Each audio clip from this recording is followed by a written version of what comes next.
house was finally quiet. My parents had left for their anniversary dinner, leaving me alone in our big, drafty suburban home. The only sound was the hum of the old CRT television in the living room. I loved the peace at first, but then the local news broadcast cut to a grainy emergency alert. The screen flickered with static, showing a low-quality image of a person standing in a dark hallway. The text on the screen read, "Do not open your door. Critical threat detected. Do not trust your reflection." I felt a chill run down my spine as I grabbed the remote to turn up the volume. The broadcast transformed into a series of strange, distorted images of our neighborhood. A deep, robotic voice began listing safety protocols for unauthorized biological duplicates. It told me to look for subtle differences in my family members, like elongated fingers or eyes that didn't blink. I laughed nervously, trying to convince myself it was just a prank or a hacked signal. But then, I heard a heavy thud coming from the upstairs guest bedroom. I walked to the bottom of the stairs, my heart drumming against my ribs. "Mom? Dad? Is that you?" I shouted, knowing they weren't supposed to be home for hours. Silence followed, heavy and suffocating. I started to climb the stairs, each wooden step creaking under my weight. When I reached the top, I saw that the guest room door was cracked open just an inch. A faint, flickering blue light was coming from inside, similar to the glow of a television screen.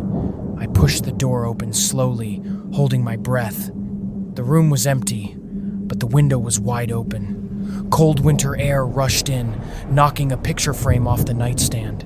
I walked over to close the window, and that is when I saw it in the glass. The reflection showed me standing there, but the reflection wasn't moving when I did. My double stayed perfectly still, staring at the back of my head with a wide, unnatural grin. Its skin looked like pale plastic, and its eyes were nothing but two endless, pitch-black holes.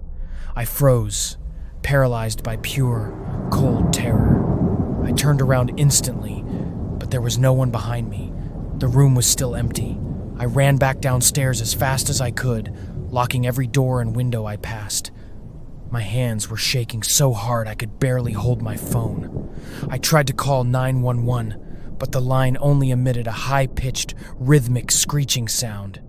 It sounded like a distorted version of my own voice, slowed down and played backward. "I am already inside," the voice seemed to whisper through the static of the phone line. I retreated to the kitchen, grabbing the largest knife I could find. I sat on the floor, facing the hallway, watching the shadows dance on the walls. Suddenly, the front door handle began to jiggle. Someone was trying to get in. "Honey, open up! We forgot our keys!"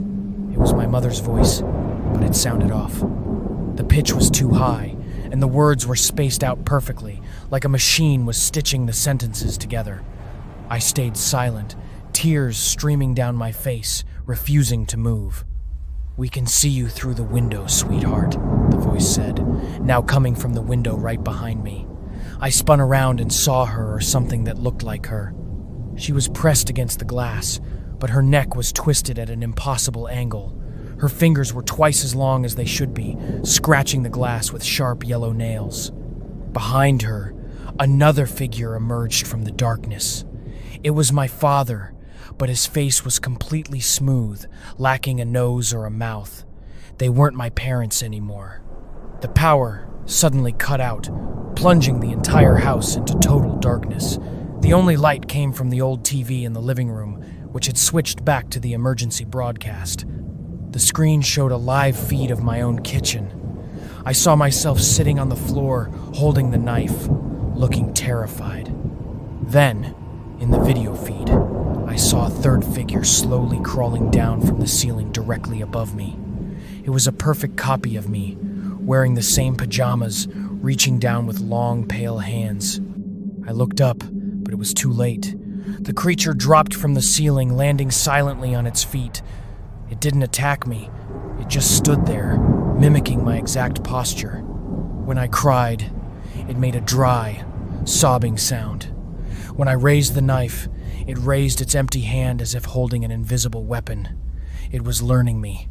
It was absorbing my movements, my expressions, and my fear. I realized then that it didn't want to kill me. It wanted to replace me so perfectly that no one would notice. By the time the sun began to rise, there was only one person left in the house. I walked to the front door and unlocked it, watching my parents drive up the snowy driveway.